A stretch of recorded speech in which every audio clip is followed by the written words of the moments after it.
இந்த 16வது ஆண்டு விழாவில் நம்ம எல்லாம் சாப்பிட்டுட்டு நித்திரை போகிற மாதிரி உட்கார்ந்துட்ருக்கோம். இருந்தாலும் நான் பேசினா ரொம்ப வேற இழுத்து பேசுவேன். இருந்தாலும் நான் பேசுகிறேன் இந்த டைமில். ஏன்னா ஒரு சில விஷயங்களை இந்த மாதிரி டைமில் தான் மேடைகள் கிடைக்கும்போது தான் பேசப்படும். இன்றைக்கும் எனக்கு கண்டிஷன் போட்டிருக்காங்க, பாலிட்டிக்ஸ் பேசக்கூடாது, மதம் பேசக்கூடாது, ஜாதியை பற்றி பேசக்கூடாது. இது மூணும் எனக்கு கொடுத்த என்னோட பொறுப்பாளர்களோட கண்டிஷன். மேடை கொடுக்கும் போதெல்லாம் இதை மட்டும் சொல்லி ஏற்றிடுறாங்க. ஆனால் சமூக நீதியை பற்றி பேசுகிறதுக்கு சில மேடைகள் கிடைக்கும் வாய்ப்புகளை தவற விடுவது சரியில்லை என்பது என்னோட எண்ணம். ஃபஸ்ட்டு விஷயம், இந்த சமூகத்துக்கு நீங்கள் எப்படி இருக்கணும் அப்படிங்கிறது. ஏன்னா அப்போ காலையில் மேடம் பேசும்போது ஒரு 30% ஆஃப் பீப்புள்ஸ் உழைக்காமல் சும்மா உட்கார்ந்துட்டுருக்காங்க, இளமையான இந்தியா அப்படின்னு சொல்லிக்கிட்டு இருக்க மத்தியில் ஒரு 30% ஆஃப் யங்ஸ்டர்ஸ், அதாவது 30% இளைய தலைமுறைகள் இந்த நாட்டை வயதான நாடாக மாற்றிக்கொண்டிருக்கிறார்கள். அப்படிங்கிறதுக்கு பல கொடிக்கம்பங்கள், பல கிராமத்தில் இருக்கும் முக்குச்சந்துகள், பல சிட்டியில் இருக்கும் தேவையில்லாத என்ன பாய்ஸ் மாப்பிள்ள ஏதோ ஒரு தாடியெல்லாம் ஒரு மாதிரி வச்சுட்டு இருந்த ஒரு பாய்ஸ் சொல்லும், பிள்ளைங்க கரெக்ட். இந்த மாதிரி பீப்புள்ஸ் எல்லாம் தான் இந்த சமூகங்களை, என் கருத்து, மற்றவர்கள் கருத்தை பற்றி எனக்கு எந்த ஒரு இது இல்லை, என் கருத்து, இந்த நாட்டை வீணடிப்பு என்பது ஒருத்தங்களுக்கு படிப்புங்கிறது அடையாளமே தவிர அது அவங்களோட வாழ்க்கையை நிர்ணயிக்கக்கூடிய விஷயம் கிடையாது. படிப்புங்கிறது ஒருத்தங்களை அடையாளத்தை தவிர அது அவங்களுடைய வாழ்க்கையை நிர்ணயிக்கக்கூடிய விஷயம் கிடையவே கிடையாது. 10ஆம் கிளாஸ் படிச்சிருந்தாலும் ஜெயிக்கலாம், 5ஆம் கிளாஸ் படிச்சிருந்தாலும் ஜெயிக்கலாம், பிஇ படிச்சிருந்தாலும் ஜெயிக்கலாம், எம்இ படிச்சிருந்தாலும் படிக்கலாம். காலையில் அந்த மேடத்துக்கு போட்டாங்களா லென்த்தாக, அதே மாதிரி போட்டிருந்தாலும் ஜெயிக்கலாம். ஸோ படிப்பு ஒரு வெற்றியை நிர்ணயிக்காது. ஒருத்தங்களோட ஆட்டிடியூட் தான் ஒருத்தங்களோட வெற்றியை நிர்ணயிக்கும். ஒருத்தங்க எப்படி தன்னோட வேலையை எடுத்து பார்க்குறது. இப்போ நம்மளுக்கு 5 விரல் இருக்குது. இந்த 5 விரலும் 5 ஆக்டிவேட்டை பண்ணும். இதில் இந்த விரலை வெட்டிட்டிங்கன்னா இந்த 4 விரல் ஸ்பீடாக ஆக்டிவேட் பண்ணாது. ஆனால் இந்த 5 விரலும் 5 ஆக்டிவேட்டஸ் பண்ணும். அப்போது ஒவ்வொரு விரலும் எந்தெந்த வேலையை பார்க்குமோ அந்தந்த வேலையை சரியான முறையில் பயன்படுத்தப்படும். அதுக்கு உதாரணம் நமது முன்னாள் முதலமைச்சர் ஜெயலலிதா அம்மா அவர்கள். எப்படின்னா அவங்களுக்கு ஒரு காலில் இருக்க ஒரு விரல் வெட்டப்பட்டுச்சு. அவங்க நீங்கள் லாஸ்ட் அவங்களோட ஹாஸ்பிட்டல் காலத்துக்கு முன்னாடி அவங்க நடைமுறை பார்த்திங்கன்னா ரொம்ப ஸ்லோவாக நடப்பாங்க. அதுக்கு முன்னாடி வரைக்கும் ஸ்பெண்ட், ஏன்னா அவங்களோட ஒரு பெருவிரல் வெட்டுப்பட்டு விட்டது. அது பாதி பேருக்கு தெரியும், பாதி பேருக்கு தெரியாது. பட் அதுதான் உண்மை.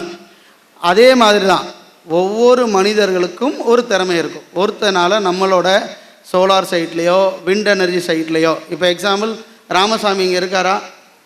இல்லை, ஓகே, ராமசாமி வந்துட்டார். ஓகே, இந்த ராமசாமி ஒரு உதாரணத்துக்கு சொல்லலாம். எனக்கு ஒரு தாய் மாமா முறை வேணும். அவர் எப்படி இந்த உதாரணத்துக்கு சொல்லலாம் அப்படின்னா, அவர் ஒரு கொத்தனார், ஒரு 4ஆம் கிளாஸ் படித்த ஒரு கொத்தனாரான ஒரு மனிதர். அவருக்கு இடையில் ஒரு ஸ்கின் அலர்ஜி வந்துருச்சு. இந்த கொத்தனார் வேலைக்கு போகும்போது அதோட சிமெண்டெல்லாம் பட்டு ஒரு ஸ்கின் அலர்ஜி. அப்போ என்ன வாய்ப்புகள் கொடுக்க முடியும்னா, எனக்கு இவருக்கு என்ன வேலை கொடுக்க, சரி சைட்டுக்கு போங்க அப்படின்ட்டேன். இதுக்கு முன்னாடி மூக்காண்டின்னு ஒருத்தர் இருந்தான் நம்ம கம்பெனியில். யாருக்கெல்லாம் தெரியும் மூக்காண்டியை? Okay, ton. வேறு யாருக்கு தெரியும் மூக்காண்டி? தெரியுமா? மூக்காண்டி தெரிஞ்ச இந்த மூக்காண்டி மாதிரி கீழே ஃபிக்ஸடை கட்டி மேலே அனுப்புறதுக்கு யாராலையும் முடியாது. யாரெல்லாம் அதை ஏற்றுக்கிறான்? வெஞ்சூருக்குள்ள எக்ஸ்பீரியன்ஸான ஆண்ட்ராய்ட்ஸ் இருப்பாங்க, மூக்காண்டியை தெரியும். அதுக்கு அடுத்தாப்பில் அந்த மாதிரி கீழே ஃபிக்ஸடோட விஞ்சை கெட்டி அனுப்புறது ராமசாமி மாதிரி. ஆனால் அவரால் டார்க் அடிக்க முடியாது, அவரால் வேறு ஆட்டிடியூட் பார்க்க முடியாது. பட் அந்த வேலையை அவர் ஃபஸ்ட் ஆளாக பண்ணார். அதுதான், உனக்கு என்ன வேலை வருதோ அந்த வேலையை நீங்கள் என்ன செய்யணும், சரியான முறையில் பண்ணணும். அது இந்த 30% பீப்புள்ஸ் ரொம்ப இருக்காங்க. அதாவது எங்கள் அப்பா காலத்தில், எங்கள் தாத்தா காலத்தில் நல்லா கலாச்சாரம் விற்றான், எல்லா சரக்கையும் குடித்தாங்க ஆனால் அவங்க அவ்வளோயும் குடிச்சிட்டு பயங்கரமாக வேலை பார்த்தாங்க. இப்போ பாதி மனிதர்கள் குடிச்சிட்டு தூங்குறாங்க. 24 வயசில் ஹார்ட் அட்டாக், 20 வயசில் ஹார்ட் அட்டாக், 22 வயசில் ஹார்ட் அட்டாக். எனக்கு தெரிஞ்சு இந்த சமயமாக ஒரு 4 வருஷத்தில் ஒரு 10 பேர் எனக்கு தெரியும். ஒரு 10 பேர் எனக்கு தெரிஞ்சவங்க.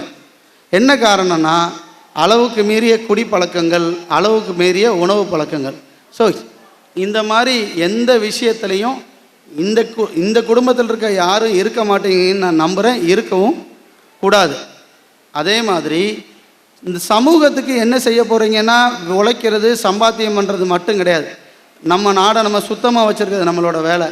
நம்ம நடந்து போகலாம், ஒரு பைப்பில் தண்ணி விழும், அந்த தண்ணியை அடைச்சிட்டு போகலாம். நம்ம நடந்து போகலாம், ஒரு இடத்துல பாலித்தீன் பேப்பர் கிடக்கும், அந்த இடத்துல இந்த பாலித்தீன் பேப்பரை எடுத்துகிட்டு தூர ஒதுக்கிட்டு போகலாம்.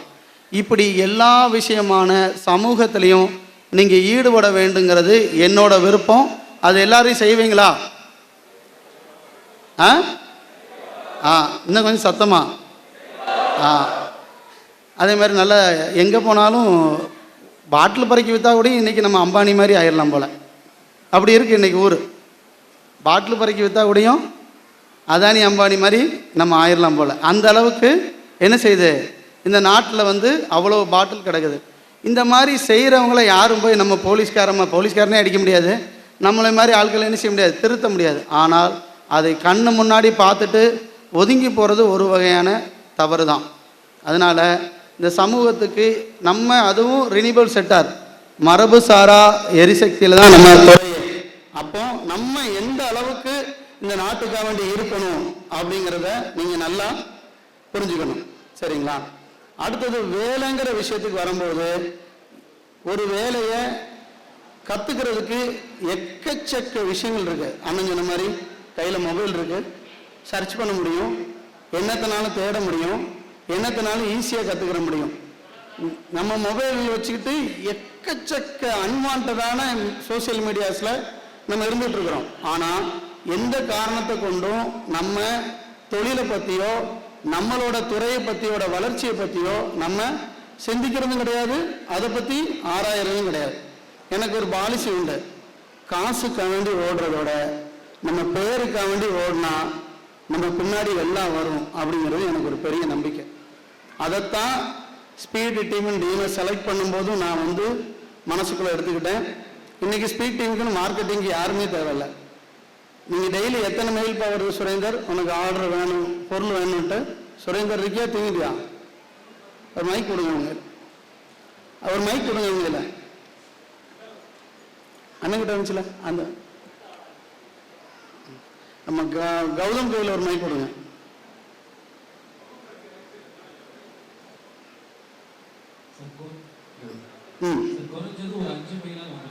பர் டேக்கு எங்கேயுமே நாங்கள் வேலை தேட வேண்டிய தேவையே கிடையாது. ஸ்பீட்டின்னு ஒரு பிராண்டுக்கு.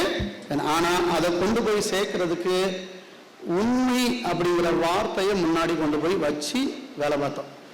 நம்மளால நம்மளோட கஸ்டமருக்கு 5000 ரூபா நஷ்டம்னா 10000 ரூபா வச்சுக்கணும்னு கொடுத்துட்டு வந்துடும். 5000 ரூபா கடவையும் கொடுத்துட்டு வந்துடும். இது நம்ம பாலிசி. ஏன்னா பணம் இஸ் நத்திங். இன்னையோட இதில் மணி இஸ் டிஜிட்டல். ஆனால் பணம் இல்லாமல் எதுவுமே நடக்காது. அதுதான் உண்மை. இந்த திருவிளையாடு படத்தில் பிரகாஷ்ராஜ் சொல்லுவான், உன் காலில் வச்சு 1 கிலோ அரிசி வைக்குவா அப்படிமா. அதுதான் உண்மை.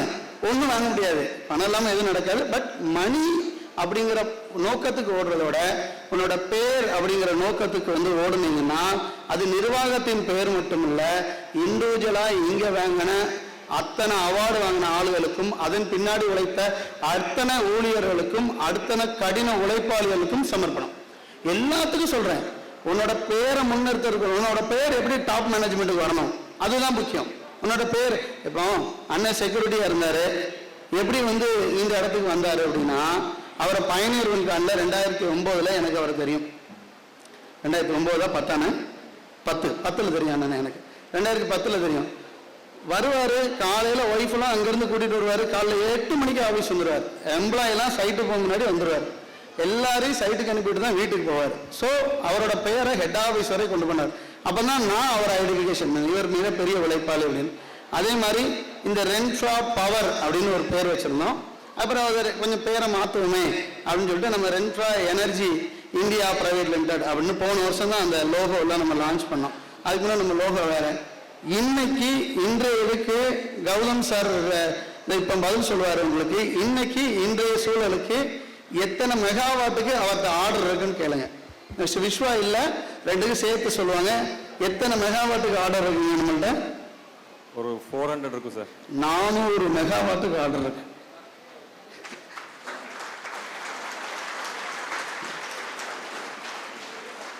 நம்ம நிறுவனத்தோட இந்த சோலார் ஆரம்பிச்ச முதல் வருஷம் டர்ன்ஓவர் 80 கோடி ரூபாய்.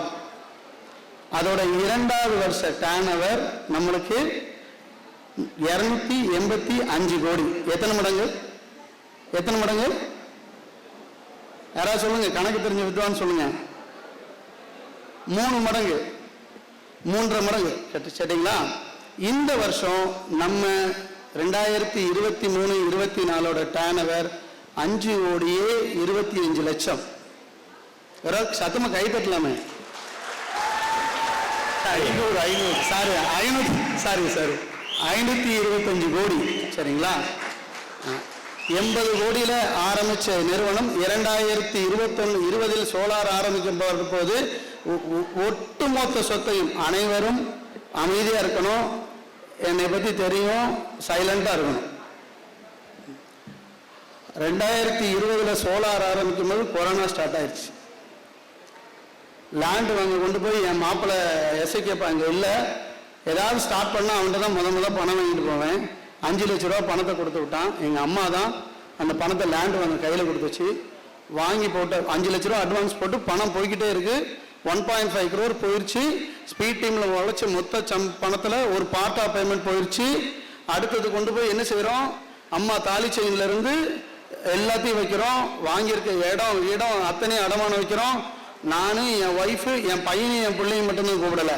ராஜான்னு நான், என் ஒய்ஃபு, என் தம்பி ஒய்ஃபு, என் தம்பி இருக்கிற எங்கள் அப்பா இறந்துட்டாரு. எங்கள் அப்பா, எங்கள் அம்மா அத்தனை பேரும் போய் ஒரு ஃபைனான்ஸ் ஆஃபீஸில் கையெழுத்து போடுறோம். எங்கள் அம்மாவுக்கு ரொம்ப வருத்தம். கொரோனா வந்துருச்சு, எல்லாத்தையும் கொண்டு அடமானம் வச்சாச்சு. அடுத்தது தோத்துட்டோம் அப்படின்னா திரும்ப என்ன பண்ணணும்னா எங்கள் அப்பா மாதிரி மீன் விற்கணும், அப்படி இல்லைன்னா திரும்ப போய் டவரில் போய் டார்கெட் அடிக்கணும். இதுதான் வேலை. அடுத்த கட்ட சிச்சுவேஷன் இதுதான். அண்ணன் எனக்கு ஒரு சின்ன ஜர்க்கு, பட் இருந்தாலும் நம்ம பண்ணிடலான்னு சொல்லிட்டு அதில் ராஜானெல்லாம் சைட்டில் படுத்து கிடந்தார். சிலம்பரம் சுமத்தரி மூலக்கரை சைட்டில் ராஜாண்ண படுத்தே கிடந்தார். 2 மாதம் நைட்டு சைட்லேயே தூங்குவார், சைட்லேயே வருவார். எந்த வகையிலையும் வீட்டுக்கே போனது கிடையாது. அதே மாதிரி தான் சுபம் பேப்பர் ஃபார் மேலக்கல்லூர் சைட்டும் அப்படி கொண்டு போய் வச்சு ஆரம்பிச்சப்பட்ட ஒரு பெரிய நிதி தான். ஏன்னா ஒரு 5000 பேருக்கு வேலை கொடுக்கணும், ஒரு 5000 பேருக்கு வேலை கொடுக்கணும், இதுதான் இது. சரிங்களா? அது எந்த வகையிலையும் உண்மையான உழைப்பு எது இல்லை. இன்னைக்கு ரென்ஃப்ளாக்கு 400 மெகாவாட் ஆர்டர் இருக்கு. ஒரு 15 மெகாவாட் ஆர்டர் எடுக்கிறதுக்கு எவ்வளோ கஷ்டப்பட்டுங்கிறது எனக்கும் தெரியும், ராஜானுக்கு தெரியும். சோலார் ஆரம்பிச்ச அன்னைக்கு லாட்ஜ் போட துட்டு இருக்காது, லாட்ஜ் போடுறதுக்கு காசு இருக்காது. நேராக கொண்டு போய் காரில் என்ன பண்ணுவோம்னா, இந்த ஈரோடு பக்கம்லாம் ஏதாவது கோயில் இருக்கும், பிள்ளையார் கோயில் நல்ல பெருசாக இருக்கும் அரச மரத்தோட. நான் என்னென்னு காரை விட்டுட்டு அந்த அரச மரத்துக்கு கீழே படுத்துட்டு அங்கிட்டு இருக்க ஆற்றுல போய் குளிச்சுட்டு திரும்ப வந்து பல்லெல்லாம் தேய்ச்சிட்டு சட்டையை மாற்றிட்டு திரும்ப ஒரு நீட்டாக அதுக்கப்புறம் ஒரு மேக்கப்லாம் போட்டு திரும்ப மார்க்கெட்டிங் போவோம். இப்படி தான் சூழல் இருந்தது. இன்றைக்கி நம்ம எவ்வளவோ பெரிய இடத்துக்கு வந்துட்டோம். ஆனால் இந்த வெற்றிங்கிறது என்றைக்கும் நிரந்தரமாக இருக்கணும்னா இந்த 5 விரல் சொன்ன பார்த்தீங்களா, அந்த பாலிசி தான். நம்மளுக்கு என்ன வருதோ அதை என்ன செய்யணும்? சிறப்பாக செய்யணும். இப்போ எவ்வளவோ எம்ப்ளாயி வந்திருக்கீங்க. இந்த அவார்டு வாங்கினதில் 10% எம்ப்ளாயி மூஞ்சி தான் எனக்கு தெரியும். பாதி பேரோட மூஞ்சி தெரியாது. பாதி பேரோட எப்படி என்ன படிச்சிருக்கீங்க, எந்த அளவுக்கு எஃபெக்டாக ஒர்க் பண்ணுவீங்க, எந்த அளவுக்கு உங்களோட ஸ்கில் மேட்ரிக் இருக்குது அப்படிங்கிற எந்த ஒரு விஷயமும் எனக்கு தெரியாது. ஸோ தரையிலிருந்து வராத எவனும் உயரத்தை அடையவே முடியாது. கீழே இருந்து வராத எவனும் உயரத்தை அடையவே முடிஞ்சிச்சு. எல்லாம் தெரியும்னு சொல்லக்கூடாது.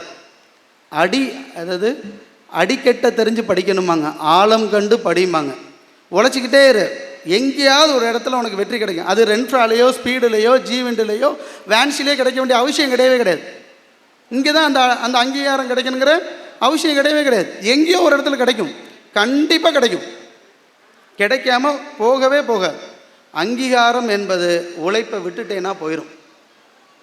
அதாவது உங்களுக்கு ஒரு எக்ஸாமினேஷன் சொல்கிறேன். உலகத்திலே உயர்ந்த நாடுகள் அப்படின்னா America, US and Europe countries, கரெக்டுங்களா? இதுதான். இன்றைக்கி அவங்க நிலைமை என்னன்னு யாருக்காவது தெரியுமா? நம்ம வந்து 3வது வல்லரசு ஆக போகிறோம், 2வது வல்லரசு ஆக போகிறோம், உலகத்திலே முதன்மை நாடாக போகிறோம். அது அது அது வந்து அது வந்து நிரந்தரமா அப்படின்னா, ஏன் இன்றைக்கி யுஎஸ்ஏ பொருளாதார நெருக்கடிக்குள்ளே போச்சு, ஏன் யூரோப் பொருளாதார நெருக்கடிக்குள்ளே போச்சுன்னா உழைப்பு குறைஞ்சிருச்சு. உண்மை தான். அங்கே சனி ஞாயிறு ஆனால் லீவு, வருஷத்தில் 5 10 10 12 மாதத்தில் 8 மாதம் தான் வேலை. நீங்கள் அப்படிலாம் நினைக்காதீங்க. ஒரு மனிதர் இங்கே இருக்க எத்தனை பேர் அக்கௌண்ட்டில் சர்ப்ளஸ் ஃபண்டுனா என்னென்னா, நம்ம ஊரில் நம்மளுக்கு சோறு போடுற விவசாயியோட அக்கௌண்ட்லேயோ இல்லை அவன் வீட்டிலையோ அவனுக்கு தேவைக்கு அதிகமான பணம் அவனோட பாக்கெட்டில் எப்போ இருக்கோ அப்போந்தான் நீங்கள் பொருளாதார ரீதியாக வெற்றி அடைஞ்சிட்டேன்னு அர்த்தம். அப்போந்தான் அதுதான் வல்லரசு. இங்கே சாஃப்ட்வேர் கம்பெனி வர்றதோ அணு ஆயுதங்கள் தயாரித்து விற்கிறதுனாலையோ இது வல்லரசு கிடையாது. அது ஒரு பிம்பம், அது ஒரு மாய வலை. என்னைக்கு இங்கே இருக்கிற அத்தனை பேர் அக்கௌண்ட்டில் நம்மளுக்கு சோறு போடுற விவசாயி ஒரு மாட்டில் பாலை கறந்து நம்மளுக்கு கொடுக்கக்கூடிய ஒரு அடிமட்டத்தில் இருக்கிற ஒருத்தன் அவன் வெறும் கோமணத்தையும் துண்டையும் பாய்ச்சிட்டு இருப்பான். அவன் கையில் சர்ப்ளஸ் ஃபண்ட், அதாவது எப்படின்னா தன் தேவையை மீறி தனக்கு தேவையான சாப்பாடு, உணவு, அவன் உடை, அவனுக்கு தேவையான எல்லா அங்கீகாரம் கிடைத்த பின்பு அவன் கையில் அளவுக்கு மீறிய பணம் இல்லை, அவன் அக்கௌண்ட்டில் இல்லை நகையா இல்லை அவனுக்கு இடமா எப்போ இருக்கோ அப்பந்தான் அது பொருளாதார ரீதியான வெற்றி. பொருளாதார ரீதியான வெற்றி என்பது எப்படின்னா, நீங்கள் இந்த வருஷம் இங்கே உட்காந்துருக்க, அடுத்த வருஷம் வந்து இதோட நல்ல சட்டை நல்ல பேண்ட்டு போடுறது பொருளாதார வளர்ச்சி கிடையாது. நல்ல வாட்ச் போடுறது நல்ல ஷூ போடுறது பொருளாதார வளர்ச்சி கிடையாது. உன் தாயின் தகப்பன், உன் மனைவி, உன் கூட பிறந்தவர்கள், உற்றார் உறவினர்கள் அனைவரையும் உன்னையாலையும் காப்பாற்ற முடியும். உனக்கு தேவையான பணம் உன்னிடம் அதிகம் உள்ளது என்பதே பொருளாதார வளர்ச்சி. இதை நான் அடிமட்டத்திலிருந்து அணுவாக அனுபவித்து வளர்ந்தவன். நான் உணர்ந்து பேசுகிறேன்.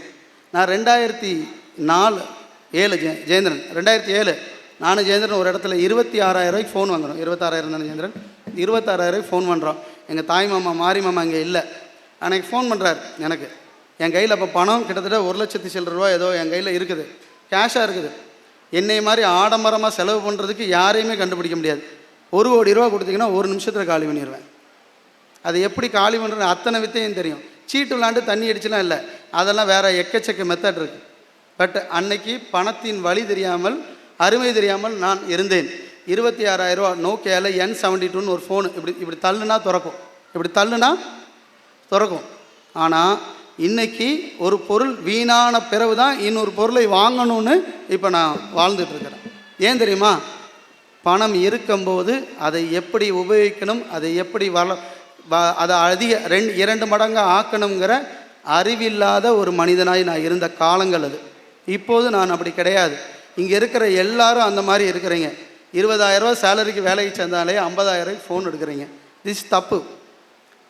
நீங்கள் நல்லபடியாக பொருள் நான் என்னோட முக்கியமான நோக்கம் என்னென்னா, இங்கே வேலை பார்க்குற அத்தனை மனிதர்களும் பொருளாதார ரீதியான வெற்றியில் முன்னேறுவது மிக மிக முக்கியம்.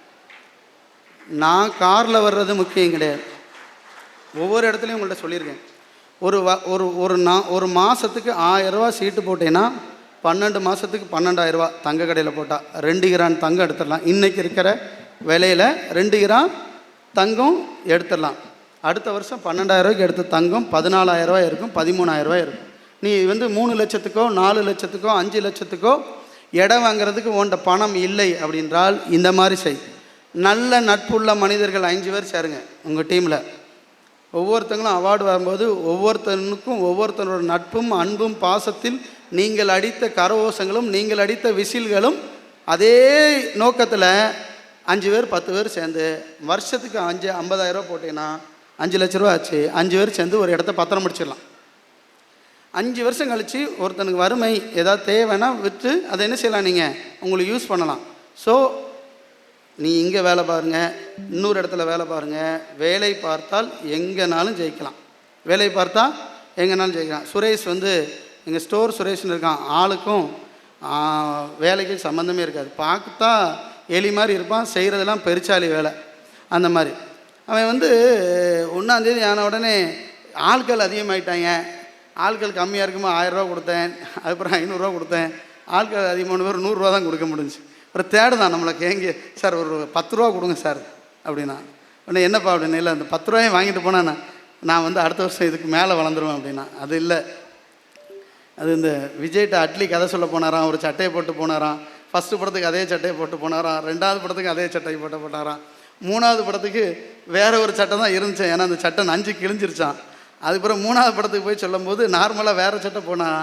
அப்போ தான் தெரியுமா போட்ட சட்டையில் இல்லை, நம்ம அண்ணன் கொடுத்த வாய்ப்பில் தான் நம்ம வெற்றி இருக்குது அப்படிங்கிற மாதிரி. இன்றைக்கி தமிழ் திரையுலகில் 1000 கோடி ஒரு படம் எடுத்து வசூல் எடுத்த முதல் தமிழ் டைரக்டர் யார்? அட்லி தான். இது எத்தனை பேருக்கு தெரியும்னு தெரியாது. 1000 கோடிக்கு மேலே வசூல் எடுத்த முதல் டைரக்டர் அட்லி மட்டும்தான், வேறு யாரும் கிடையாது. ஸோ அவரோட வெற்றிக்கு மாதிரி எல்லாரும் வெற்றி அடைகிறது ரொம்ப ரொம்ப முக்கியம். சுரேஷ் சொன்னோன்னே தலையை தாக்காத, நிமிர்ந்து நில்றா அப்படி. அதனால் நீங்கள் எல்லாரும் பொருளாதார ரீதியான வெற்றி அடையணும். வேலை நடந்துக்கிட்டே தான் இருக்கும், லோடு இருந்துக்கிட்டே தான் இருக்கும், மனம் ஓடிக்கிட்டே தான் இருப்பான், சிவா திட்டு வாங்கிக்கிட்டே தான் இருப்பான், எல்லாருக்கும் இது நடந்துக்கிட்டே தான் இருக்கும். ஆனால் வெற்றிங்கிறதும் நீங்கள் நம்ம கூட ட்ராவல் பண்ணும்போது அடுத்தடுத்த நாட்களுக்கு நீங்கள் எவ்வளோ வளர்ச்சி பெறீங்கன்னு தான் முக்கியம். 350 மெகாவாட் கண்டிப்பாக இந்த வருஷம் பண்ணிடுவோமா? பண்ணிடுவோமா? நடந்துருமா? இந்த வருஷம் விண்டு வேறு 50 மெகாவாட் பண்ணுறோம். நந்தகுமார் சார் கண்டிப்பாக பண்ணிடலாமா? Okay okay okay okay. இந்த வருஷம் நம்ம 50 மெகாவாட் விண்டு பண்ணுறோம். ஃபஸ்ட்டு இறங்க போகிறோம். விண்டில் பெரிய லாஜிஸ்டிக் ஒர்க் இருக்குது, பெரிய பெரிய வேலைகள் இருக்குது. சோலார் மாதிரி கிடையாது. சோலாருக்கு உள்ள பேட்டர்ன் ஆஃப் ஸ்டைல் ஒர்க்கு வேறு, விண்டோட பேட்டர்ன் ஆஃப் ஸ்டைல் ஒர்க்கு வேறு. என்னோடய தாய் வீடு அதுதான், நான் சாப்பிட்டு வளர்ந்தது அதுதான், நான் ரத்த சிந்தனை இடம் அதுதான். திரும்ப அது நம்மளை நோக்கி வருது. அந்த வெற்றி, அந்த விஷயம் எந்த காரணத்தை கொண்டும் நம்மளோட உடம்புல ஓடுற ரத்தம் எந்த அளவுக்கு ஸ்பீடாக இருக்கோ அதே மாதிரி 350 மெகாவாட்டோட வேலையும் அந்த அளவுக்கு என்ன செய்யணும்? ஸ்பீடாக இருக்கணும். சரியா? இப்போ நான் ஒன்று சொல்லுவேன், அப்படியே சொல்லணும்னு. உழைப்பினால் நாம், உழைப்பென்றாலே நாம். இந்த வார்த்தை இந்த ஸ்பீட் டீம் குரூப்பில் இருக்க கம்பெனி தவிர எவனுக்கும் சொந்தம் கிடையாது. அடிடா கைத்தட்ட அட்ரா விஷயில இல்லாத நாடுதான் அவன் உழைப்பாலே பிழைக்காத பேருதான் எங்கும் இல்லையா.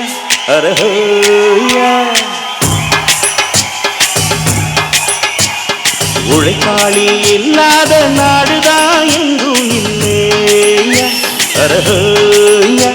அவன் உழைப்பாலே பிழைக்காத பேருதான் எங்கும் இல்லையா.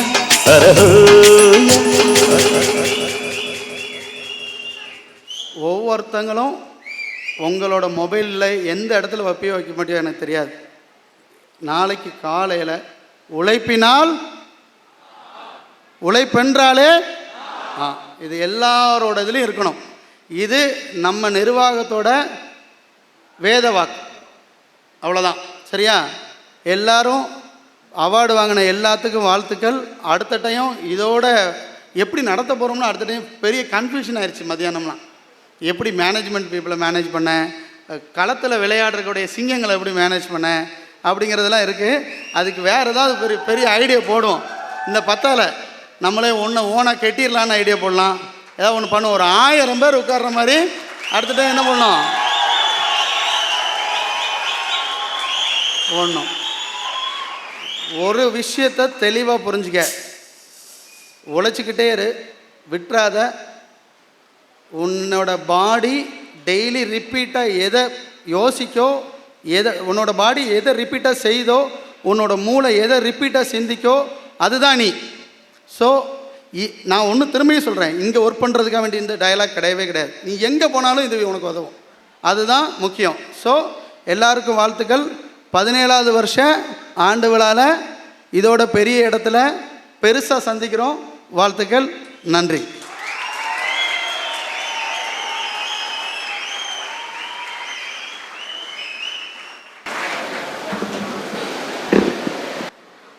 ஒரு மின்னல், ஒரு சூறாவளி வந்துட்டு போன மாதிரி இருந்துச்சு ஒரு சில வினாடிகள். அது என்ன சொல்கிறது, 2 நாள் வந்து சார் ரொம்ப அமைதியாக இருந்தாங்க, அப்படியே ஜென்யூனாக இருந்தாங்க. இன்றைக்கி வந்து நான் தான் இங்கே வந்து பேக் போனாக இருந்து எல்லாமே பண்ணுவேன் அப்படின்னு சொல்லிட்டு ஒரு சூப்பரான ஸ்பீச் கொடுத்தாங்க. ஒன்ஸ் அகைன் ஒரு பெரிய கைதல் நம்ம கொடுத்துடலாம் சாருக்காண்டி.